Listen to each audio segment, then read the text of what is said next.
One of the themes that Howard Zinn tried to address during his long career was the lack of historical memory. The facts of history are scrupulously ignored and or distorted. And I was wondering if you could comment on imperialism then and now, interventions then and now. And I'm thinking specifically about Saigon in 1963 and 64, and Kabul today, and the kinds of similarities with the U.S. being tremendously dissatisfied with their clients, with reports of drug corruption, in fact, a brother in each case being corrupt, all kinds of problems. And I know two historical situations are analogous, but what do you see there that is of value in reporting? Well, what would be of value in reporting is, and remembering, is what was happening in the early 60s, which is gone from history. It was barely discussed at the time, and it's essentially disappeared. I mean, in 1954, there was a peace settlement. The U.S. regarded it as a disaster and refused to permit it to go forward, established a client state in the South, which was a typical client state, torture, brutality, murders. By about 1960, they'd probably killed 70 or 80,000 people. The repression was so harsh that it stimulated an internal rebellion, which the North Vietnamese did not want. They wanted some time free to develop their own society, but they were sort of coerced by the Southern resistance into at least giving it verbal support. By the time Kennedy came in 1961, it was out of control. So Kennedy simply invaded the country. In 1962, Kennedy sent the U.S. Air Force to start bombing South Vietnam, planes with South Vietnamese markings, but nobody was fooled. It was actually reported. There was a sentence in a back page of the New York Times, which I remember reading, saying that U.S.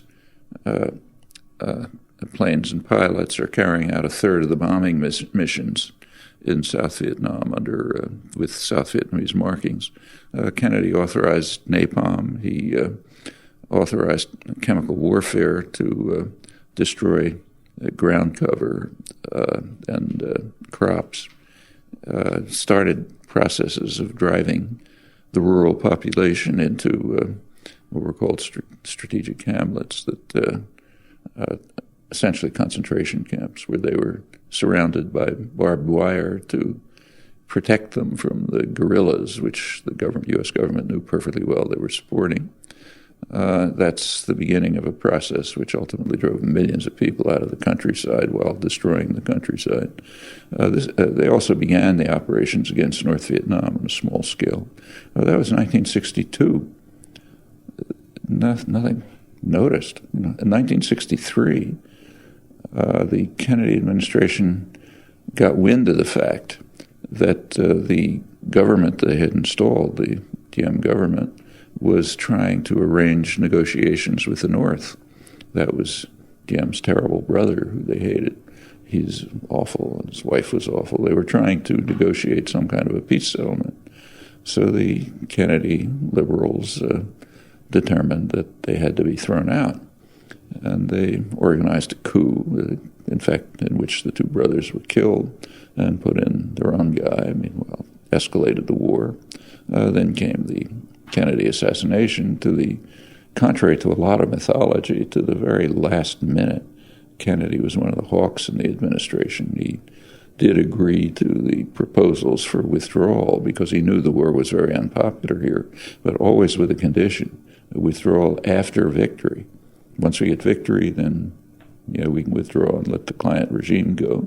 And then comes what you were describing, drugs, corruption. Sure, that's what happens when you put in a client regime. They're not going to be the nice guys. In fact, the Kennedy administration people were complaining, the people on the ground and so on, that the Viet Cong look at, what we called the Viet Cong. It's supposed to be a contemptuous term.